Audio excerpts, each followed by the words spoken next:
Hello, everyone, and welcome to our Techinar, Leveraging LinkedIn for Realtors. I'm Susan Harrison, Exit Realty Senior Vice President, Corporate Communications, and I'll be moderating this session. If you haven't done so already, please dial into the audio portion of the call using the phone number that was emailed to you or listening using your computer speakers. If you have questions throughout the presentation, please type them into the question box on your GoToWebinar pane, and we'll do our best to address them. Today's session is being recorded.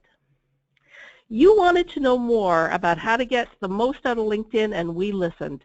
Exit Realty's Vice President of Technology Engagement, Annette Anthony, has a special guest speaker for us today on that very subject. Annette? Thank you so much, Susan, and thank you, everyone. You know, building your online business image and connecting with other business professionals was born on May of 2003. That's when LinkedIn officially launched. Now, LinkedIn is the oldest platform today, surviving the challenges in technology. And in a report in October of 2016, DMR published a report called 133 Interesting Facts about LinkedIn. It was fascinating. I want to share with you a handful of stats that you might be interested in too. First of all, the total number of LinkedIn users is 467 million. The graphical reach of LinkedIn is 200 countries and territories. Adding a professional photo to your profile makes you 14 times more likely to be found, and it also makes you 36 times more likely to receive a message. LinkedIn users with at least 5 skills listed on their profile receive up to 17 times more profile views. And the total number of endorsements is 10 billion. Now, speaking of endorsements, our very own Angel Tucker introduced me to today's speaker. She's a wealth of information, and through the eyes of your next consumer, Rhonda's going to lay down easy things that you can do to elevate your professional image, because your future consumers are using LinkedIn to view if they plan on hiring you or not. So please welcome Rhonda to today's Techinar. Hello, Rhonda. Hello, Annette. Thanks for having me.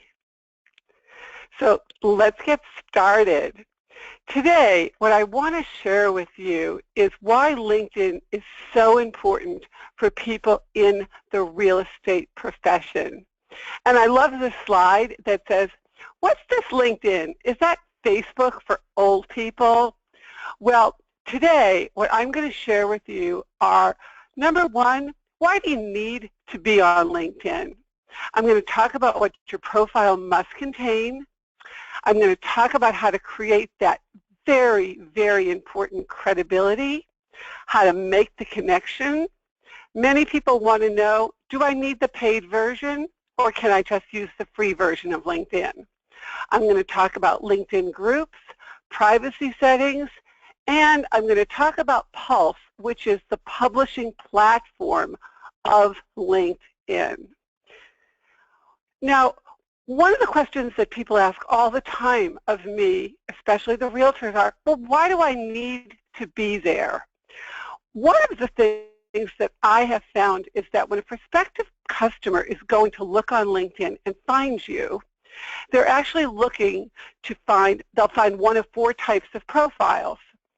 One that has little or no information, one with too much, one that looks like every other real estate agent, or finally, one that reveals an interesting real estate agent who has done some really interesting things. So why do you need to be there as a real estate agent? Well, according to Inman, in a 2015 new study, they found that 43% of home sellers will look at an agent's LinkedIn profile before the listing appointment.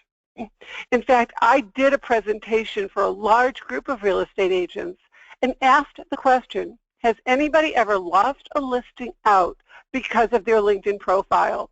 And there was one woman with 35 years experience who was up against a much younger agent. And the reason she was told that she didn't get the listing is because the son said, Mom, this agent has practically no LinkedIn profile. We can't hire her. Experience did not trump the LinkedIn profile. So we all know that first impressions count. In fact, you have about 7 to 8 seconds to make a first impression. And what your first impression on LinkedIn is, it's your profile. It's your digital footprint. And just like this great slide says, you don't get a second chance to make a first impression. So what does your profile reveal about you? Does it tell your reader, your prospective client, your prospective referral partner what it is that you do, why you're different than everybody else that does what you do? If it doesn't, then maybe you might want to consider changing your LinkedIn profile. Here's an example of one of Exit's best, Katie Skomorowski. Hopefully I pronounced her name right. But what I love about Katie is, number one, she's got a fabulous picture, great smile, and a logoed shirt. Second, her tagline, it says, "My last name is challenging enough. Your home sale/purchase won't be." Now that's pretty memorable, and it's very, very unique. And that's one of the things that you want to do in your LinkedIn profile. Put that tagline there, make it unique. I have another client whose last name was Moore, and her tagline was, "When it comes to finding a home, I make sure you get more value for your money." So ask yourself, when you are working with a client or a prospect and your LinkedIn profile is speaking for you, does it tell that prospect who you are? Does it provide that all-important third-party proof of what other people think about working with you? We all know that we live and die by social media, and what somebody else says is going to be 1,000 times more powerful than what you say about yourself. So do you have that third-party proof? As Annette mentioned, endorsements. I'm also going to talk about recommendations and other ways to put that credibility and testimonials up there. And then, does your profile show your interests, your background, your education? If you've invested in yourself with a lot of education, coaching, learning new tools, make sure your profile shows that. One of the best ways to do that is to have audio and video testimonials. Now, what I recommend is doing something very, very simple by putting 2 different types of audio-video testimonials on your profile. They can be video or audio-video. It really doesn't matter. But what they should be are the benefits of working with you. And what you put into your profile summary is, I could tell you what my clients and referral partners think about working with me, but don't take my word for it. Click below. And you'll see on the slide that's in front of you that these are live video, audio videos of 90 seconds long of somebody talking about what it's like to work with me. But there's also that self-introduction. We all know that when we see or hear a video, we feel like we know that person. Well, there's a very easy way to do that. And quite simply, all it is putting an audio-video introduction of yourself on your profile. So don't overlook how important that is. And remember, the written recommendations count, but they're so far down on your profile. Let's talk about Googling. Have you Googled yourself lately? Well, I Googled Annette Anthony, and guess what? She showed up 3rd down with her LinkedIn profile. Now, you might want to go take a look at Annette's LinkedIn profile because it has everything on it that a good LinkedIn profile should have. And I'll go through all of those things. So if you haven't Googled yourself lately, I recommend that you do. And if you show up on the first page of Google, and most likely if your name isn't Mary Smith or John Smith, and you have a LinkedIn profile, it will show up on the first page. Do one of 2 things. If that profile doesn't say who you are and you would work with yourself, take it down or bring it up a notch and revamp it. One of my favorite things to tell people is your profile should look like a CVS receipt. If you've ever been to the drugstore CVS, you walk out with one of those receipts that just keeps going on and on and on. But on the back, it's got coupons, all kinds of valuable information that you can use later. Well, your LinkedIn profile should be just the same, have lots of value, lots of great information, and something that you want people to refer to. Now, every time you walk into a CVS, you're probably going to think about your LinkedIn profile. So let's just talk a little bit about pictures on LinkedIn. A picture is actually worth 1,000 words. And I went through and tried to find some photos that are what you shouldn't do. Now, one of the ones that I put up is a photo of a gentleman who happens to be a talent finder in the financial field. But his photo, which has a great smile, is holding his 2 small children. Great picture, probably belongs on Facebook, but it's not professional. If you only have 7 seconds and you're going to make a decision about whether that's the company you're going to use to find your next finance professional, which one would you use, that one or the guy in the suit? And another one is a picture of somebody with sunglasses on. People want to see your eyes. It is the windows to the soul. So what are the key ingredients to that powerful profile? Well, LinkedIn now has a new look. And if you haven't migrated over to the new platform, you'll see on this slide that it is. By March, most people will be on the new platform, and I am. But what you'll notice in this particular slide is, number one, there's a phone number, there's a company name, and her heading is Janet, and in paren made her middle name San Diego Realtor Lewis. That's going to put her a lot higher up in the search engines just because San Diego Realtor shows up. What does your name say when you look at your LinkedIn profile? Another area that you can use for credibility is to grab your own personal URL for LinkedIn. What does that mean? Well, LinkedIn on the right-hand side of your profile allows you to personalize your URL. The typical way it comes up is it will take your name and add a bunch of letters and numbers. Almost impossible to remember. But like Annette, what she did was she took her name and put https://www.linkedin.com/in/Annette Anthony exit, and makes it really easy. Now, if she puts that on her business card or email, Facebook, just about anywhere, she makes it very easy for somebody to just click over and see her profile. And if that profile is your digital footprint, it's the place where everybody goes to see because you can put everything there.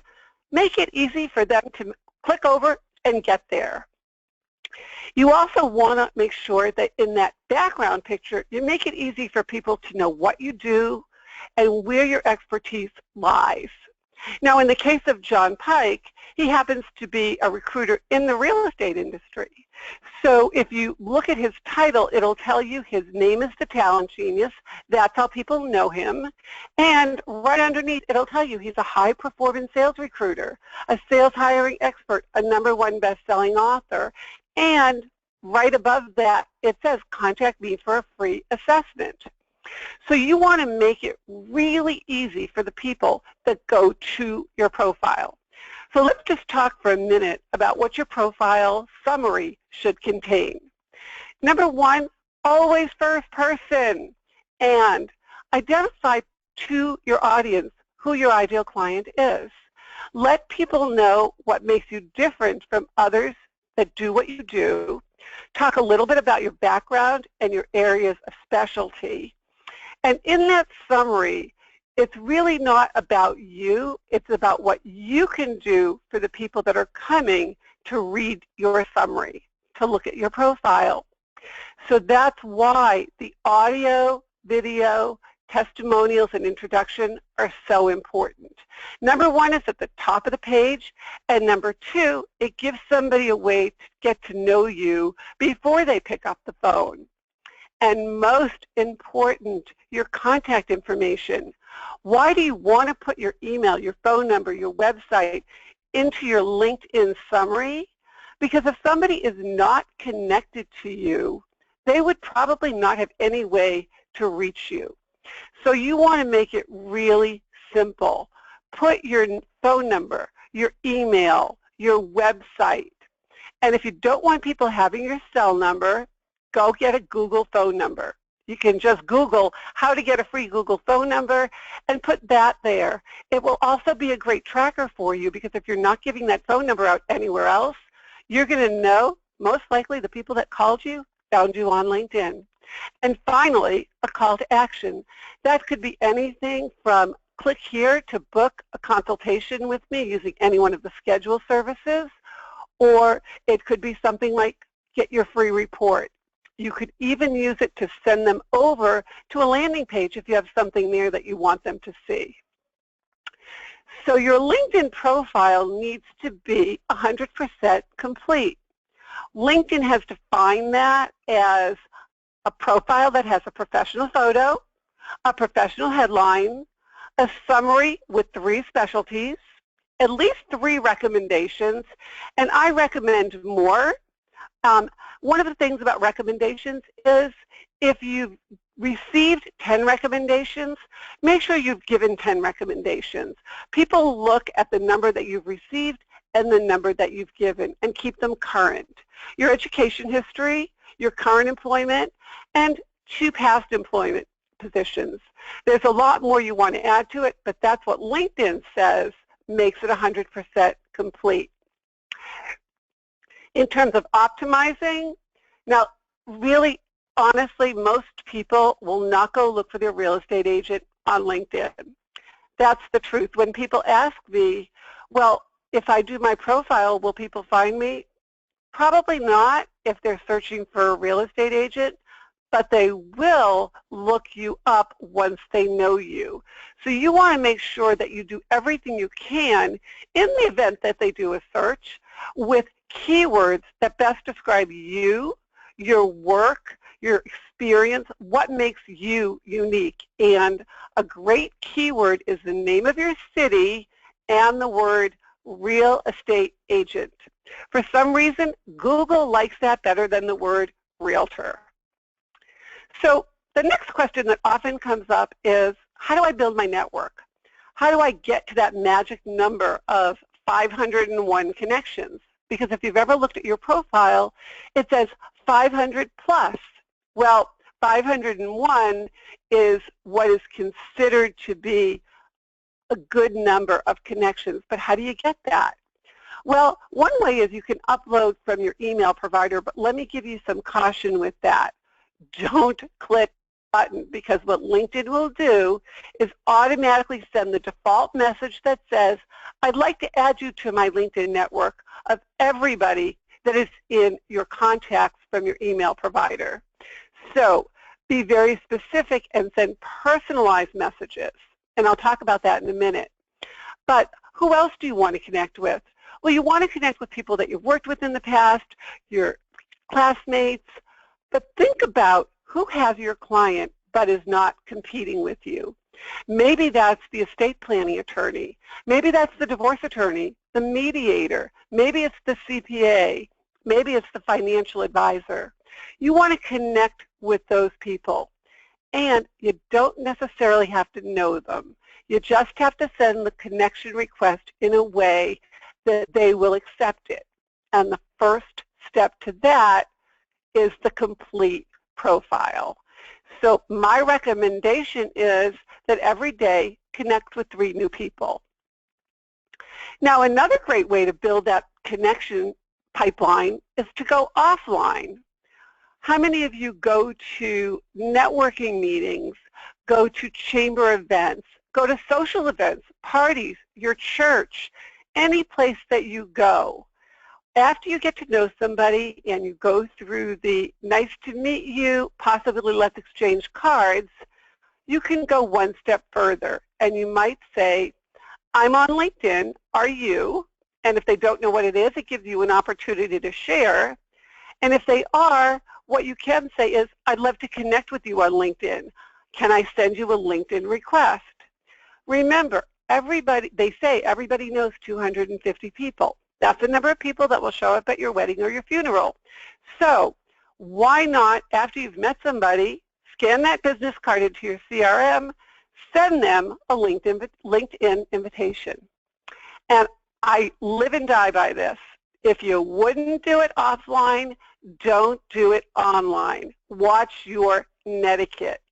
In other words, make sure you're professional online and offline in your invitations and how you connect with people. So how do you connect? Well, first, you want to make sure that that connection is personal. Now, 44% of people use LinkedIn on their mobile device. And until recently, LinkedIn did not allow you to send a personalized invitation from your mobile device.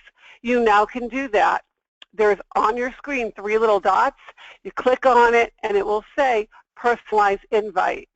Always send the personalized invite. Otherwise, LinkedIn will send the default, and you're more likely to not have that invitation accepted. So if we are going to talk about how do you customize an invitation, and you met the person offline, maybe at an event, here's an example of what you could say. Hi, Barbara. We met at the Orange County Mixer, and we spoke about the VIP reward program for realtors. I'm happy to introduce you to my contact to get you set up with that. Let's connect on LinkedIn and talk soon. Best regards, Rhonda Schur. Now, in that invitation, one of the things that you will notice is I told the person where I met them. And by the way, I always check colleague when it says, how do you know this person? I've never had anybody that has either turned me in because they didn't know me or rejected. Colleague usually works. The second thing that it says here is what we talked about. She was interested in learning about something called VIP Perks, which is a great program for realtors, and I know how to give her a connection to that. So when you're connecting, remember, you are serving, not selling. And you want to let them know why you should connect, why they should connect with you. The other thing that is really important, and this happens when you have a premium membership, is profile views. Now, when somebody looks at your profile, unless you have a premium subscription, you won't be able to see more than 2 of those people. Why do you want to know if somebody has looked at your profile? Because it gives you a reason to reach out to them. They looked at your profile for some reason. Maybe they're looking for a realtor. Maybe they're just checking you out. You don't know, but it gives you a reason to reach out to them. So you want to make sure that you update your profile with the latest information so people can find you in their searches. And also, you want to connect with people to grow your network so you do get found for more opportunities. And finally, you want to engage with the feed, which is the information that's being put out there, so it's visible to the people that matter most to your business. So what does LinkedIn tell you about the people who have viewed your profile or read your post? Well, they tell you how many profile views you've had in the last 90 days. And they'll also tell you whether that's gone up or it's gone down.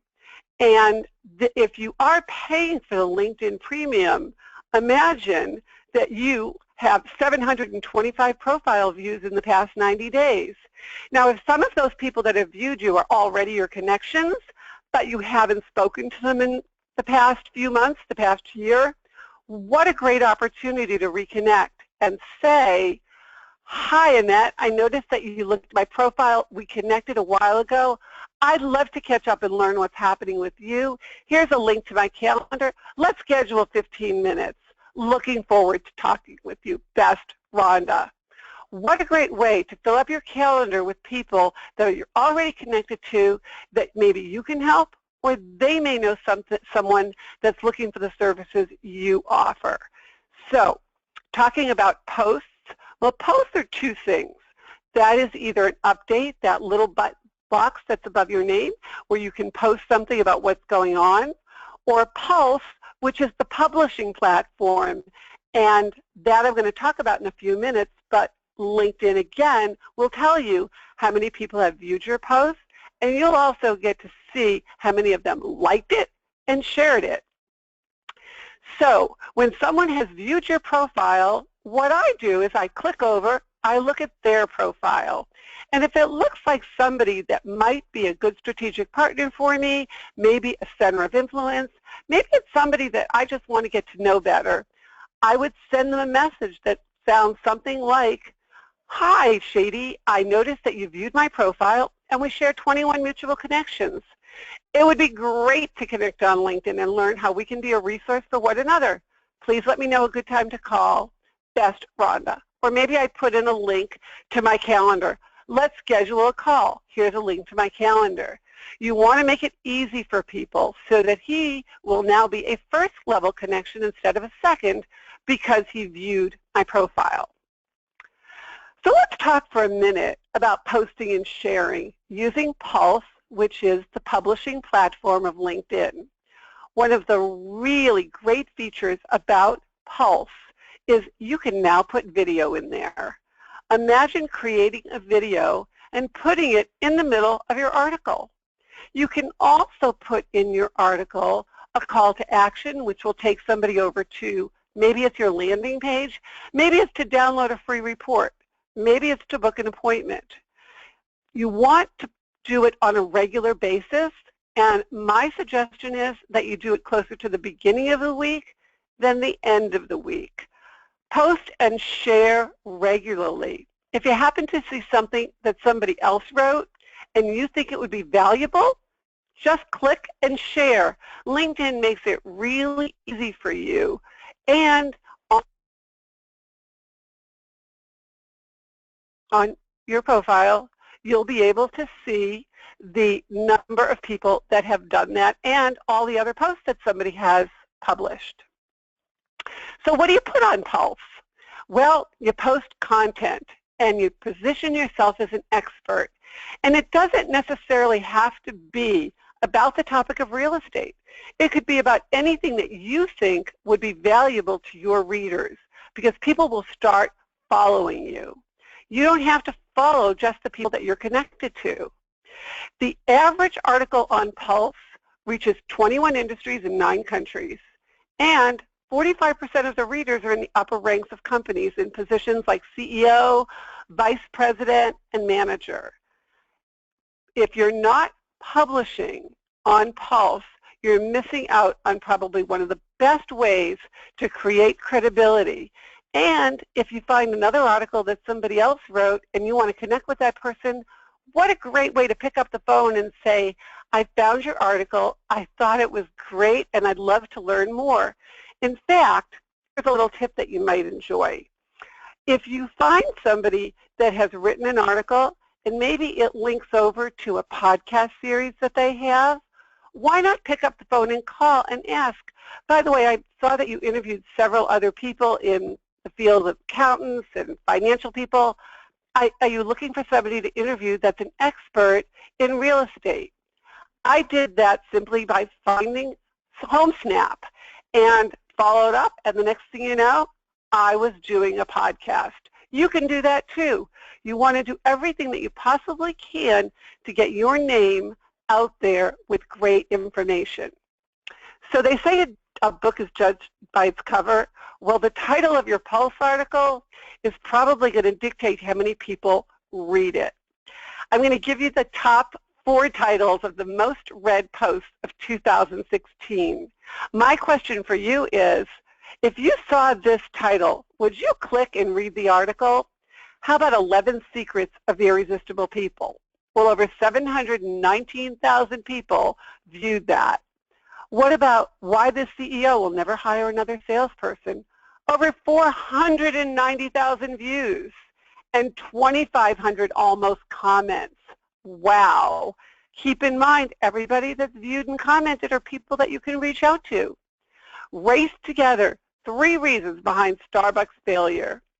And finally, Annette, you'll love this one, 25 technology trends for 2015 to 2016 with over 385,000 page views. So you want to make sure that your headline catches their attention. And a cool tool is called Headliner, Headlinr. So what are some interesting statistics about LinkedIn?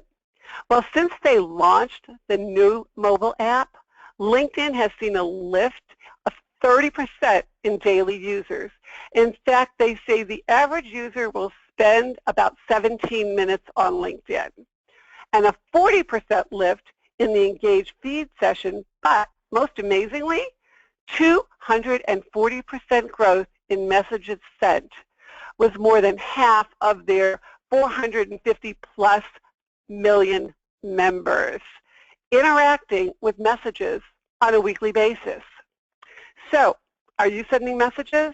Are you using LinkedIn on your mobile? I would be. So let's talk a little bit about privacy. You know, one of the questions that I get asked all the time is, whose profile, whose invitation should I accept? Should I accept an invitation from another realtor? The answer is yes, but you want to make sure that you have your privacy settings in a way that your connections can only see the ones that they're connected to. So you want to make sure that you don't have it so that everyone can see it.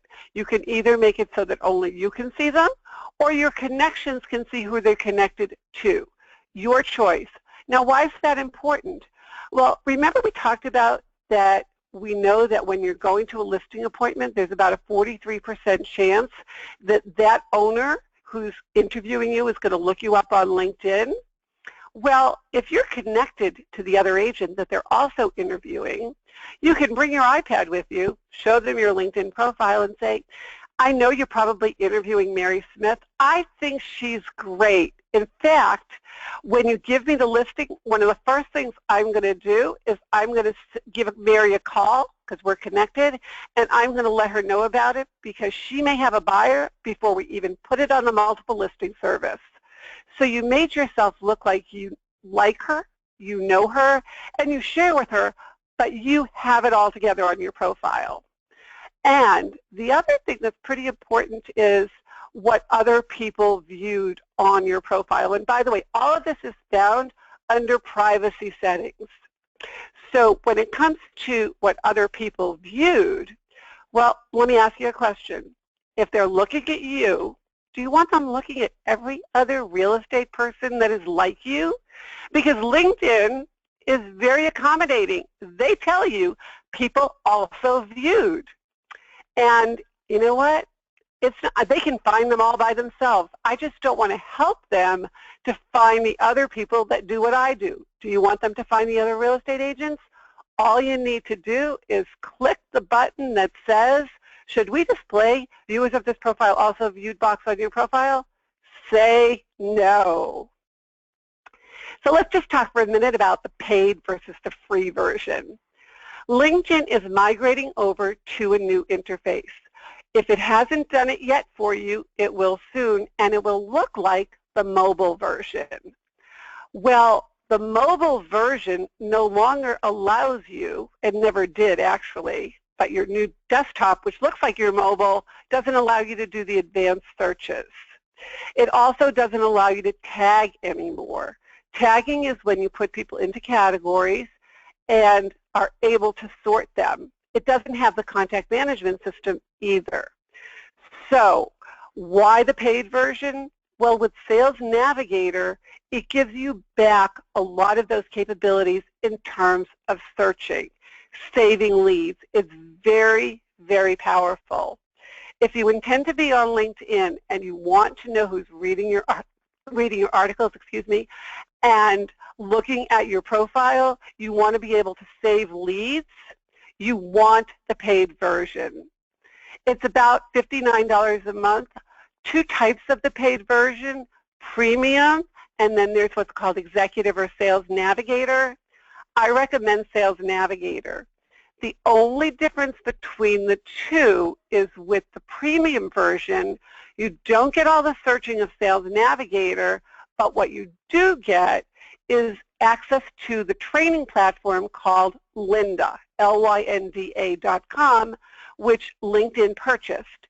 And you can go and buy that on your own for $30 a month. But if you want to have the searching on steroids, get Sales Navigator. It does take a little bit of a learning curve, but it is well worth it. So let's talk about groups for a minute. Are you a groupie?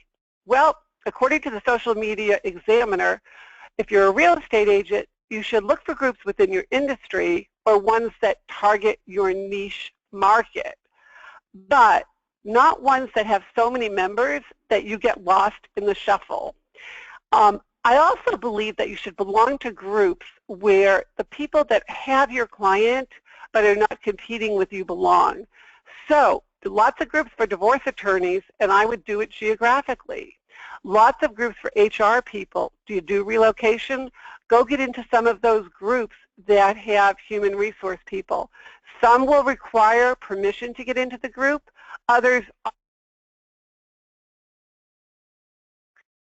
you want to be active in 3 or 4 groups. You want to share, like.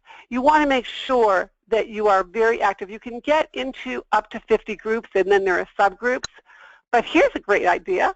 Consider starting your own group. You get to be the moderator.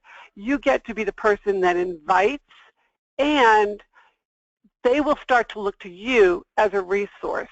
Something to consider. Takes a little work, need to study it, but definitely worth it. So how do you stay top of mind? Well, one of the first ways is the connections. Reconnect with people in your network, people that you're already connected to but you haven't spoken to. Send them a message that says, it's been a while, let's talk and learn how we might be able to help each other. Again, use the LinkedIn message with an appointment link to your calendar. You can share, like, and comment on other people's posts. Endorse people. One of the best ways to get endorsements, and you want to get to that 99 plus, is to endorse other people. On the new interface, you'll notice that the only thing that shows up are the first 3 skills that you're endorsed for. So make sure that when you put those skills up there, they're in the most important order to you, and aim to get 99 plus. How else do you stay top of mind? You want to post updates often, and that's really simple to do. You can even post a quote. You want to make sure that people think of you. I do something called the endorsement game, and what that is I pick the top 20 people that I want to stay top of mind with, and once a week I endorse them for something different. And typically I get a thank you note back that says, thanks for endorsing me, and they think of me, and that does lead to business and referrals. And of course, pick up the phone, send newsletters, take advantage of all the amazing technology, not just with LinkedIn, but outside of LinkedIn. So here are some final thoughts that I'll share with you. Number 1, be professional. LinkedIn is not Facebook. We don't want to know what you had for lunch. Spend 15 minutes a day on it. If you spend 15 minutes looking at articles, liking them, sharing an update, once a week posting, answering all of your connection requests, and your messaging. Think of your invitations as your email box. Would you not look at your email for 3 days? Use rich text media. What do I mean by that? You can put slides up there through SlideShare. You can put videos. You can put pictures. You can link. You want to take advantage of everything that LinkedIn has to offer. Personalize your connections. Always tell people how you met, why you're choosing them, what the commonality is. Now, when somebody sends you a LinkedIn request or you send one out, send a thank you note after they've accepted it. In addition to doing that, when somebody sends me a request and I think, wow, this is somebody I'd like to get to know better, I send them a thank you note, a message, to say, thanks for thinking of me and inviting me to join your network. I'd love to learn how we might work together. Another great thought is take those connections offline. You remember earlier I talked about going from offline to online. Well, what about going from online to offline? Literally pick up the phone and say, I'd love to invite you to coffee, or let's get together, but pick up the phone. And remember, it's slow dance with LinkedIn. You are there to serve, not to sell. What's the key? Well, it's called follow-up. One of the things that I know in order to be successful as a real estate agent is you need to do the two things your mother taught you not to do. Talk to strangers and master that F word, follow-up. That is key. Manage your privacy settings, be a groupie, and learn all the technology shortcuts. So if you'd like to learn more, because what I say is if you're not LinkedIn, you will be left out, I offer done-for-you LinkedIn profiles. I do the complete revamp of your profile. I offer one-on-one and group coaching, keynote talks, breakout training sessions, webinars, and even a complete system that will send out the invitations for you and put it into an Excel spreadsheet with telling you how hot the leads are. It's a CRM on steroids. So if you'd like to learn more, you can call me directly, 760-515-2822, or send me an email, Rhonda@linkedindiva.com, and that's Rhonda with an H. Connect with me on LinkedIn, or go to linkedindiva.com, and there you'll see all of my video blogs. Awesome. Thank you so much, Rhonda. There's so many nuggets. I wrote down a few personal ones myself. I'll just quickly share. Recommendations on audio and video, huge. That's something I'm going to commit to in 2017. Also, number 2, setting a reminder annually to update all of your profiles, especially LinkedIn, whether it's choosing today's date or your birthday or the day you joined real estate, but make that date an annual event where it's going to remind you to update your profiles everywhere. Then lastly, Pulse. I'm not taking advantage of Pulse and really see the value, and knowing that Monday and Tuesdays are the best days to post on Pulse, that's a great opportunity. And don't forget, guys, those listening on the call and those afterwards, make sure that you connect with Rhonda to get a cheat sheet. She's got a great cheat sheet to help you really make sure that you're dotting all the I's and crossing all the T's when it comes to your profile. So Susan, I'm going to take it back to you with any questions. We do have questions. The first one is about Pulse. I know that you said, Rhonda, that it is LinkedIn's publishing platform, but is it like a giant blog? Can anybody publish to that? No, you have to be on LinkedIn to actually publish on Pulse. But the good news is that you can also link to other places. So you can take them directly to your blog. You might do a teaser on Pulse for them to read the rest of it somewhere else. But in order to publish on Pulse, you have to be on LinkedIn. It's a platform owned by LinkedIn. Okay, but anybody on LinkedIn can publish to Pulse? Anybody. And I recommend original content. And why is that? Because if you're putting something else that somebody has already written, all you need to do is share it. What you want to put out there is things that people want to read. And if you're not a writer, there's lots of places you can go to get that content done for you, but you want to make sure that it's unique to you. So you either write something unique or share something that somebody else wrote. Gotcha. Make sense? Our next Yeah. question, yes, it does. Yeah, our next question is concerning the news feed. One of our attendees is saying that engaging in the news feed is the hardest thing. Can you give us some tips on the mechanics of doing that? Engaging in the news feed means that you want to share, you want to comment, and the comments are really great because, again, it gives you another reason to reach out to somebody. So the news feed is really what other people are writing in their updates or they're writing in Pulse. If you can comment on it or share it, that's one of the easiest ways to engage. In fact, I had somebody that liked what I wrote so much, they shared it with their entire list. And I couldn't figure out why I was getting so many connection requests and calls until I realized that this person had done it. And then I called and thanked him and asked him what I could do for him. So it's a great, great tool. Next question is regarding the personalized URL. We saw that you pointed out Annette's. It's linkedin.com/in/Annette Anthony Exit. And one of our attendees thought that was a little bit long. Any suggestions on how to choose that personalized URL?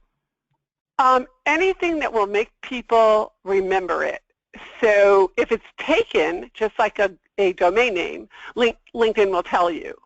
So maybe you might want to put something like real estate expert, OC, whatever it happens to be. And there are a couple of apps out there, and I'll put those into this cheat sheet where you can shorten it even more. So the main thing is you want to make it so that someone can click over to you. And by the way, there are icons that you can put, so you don't even have to put that. It's just a clickable icon that will take somebody directly over to your LinkedIn profile. I use WiseStamp for my LinkedIn signature on every email that goes out, and you can just click directly to my profile from the icon. So that's right. Another shortcut, which has your URL. Yeah, one of the tricky things is sometimes the shorter ones are already taken. My name, Susan Harrison, is a really common name, so chances are wherever I try and scoop that up, it's going to be taken already, right? Exactly. But you could put, I am Susan Harrison. Right, Try that. right. Yeah, you know, it's kind of like when you're looking for a domain name and it's taken, one of the secrets is put the word my or your in front of it, and chances are you'll get it. Right, that's true, yeah. Another question back to Pulse. How do you get to the Pulse platform? So that's something that I'd have to show you in terms of, it's very hard to explain without having it on a live screen, and also depending upon whether you're on the old interface or the new interface. But what I'll do is I will put that in the cheat sheet with the link so people will know how to do that. That's great, thank you. So have a look, everybody, on the screen. Jot down Rhonda's email address and request that cheat sheet, and the answer to that will be in there. Okay, so for our last question of the day, should a user on LinkedIn accept all the connection requests that they get? I mean, there's a bazillion people out there trying to connect, even people that you wonder why on earth they found you and want to connect. Should you be accepting everything?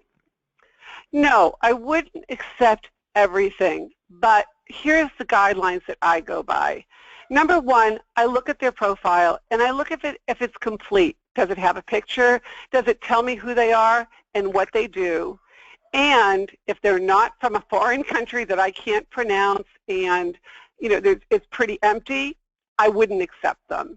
You want to think about it this way. If your privacy settings are set correctly, you do want to accept connections from people even if you don't know them, because you never know who they know. One of the things that you can do, though, if you're not sure whether you want to accept them or not, is send them a message and ask them, why did you send me the invitation? So you have a lot of options where that is, but just like, would you invite everybody that comes to your front door into your home? Probably not. You check them out first. So that's my recommendation. And I don't necessarily penalize people that don't send the personalized request, because not everybody knows that you should be doing that. So if everything else is there, I'll accept them. Why not? Absolutely. Thank you, Rhonda, so much for joining us today, and Annette for finding Rhonda and bringing her to us. And thank you to everybody for joining us. Watch for information on upcoming sessions. Bye for now.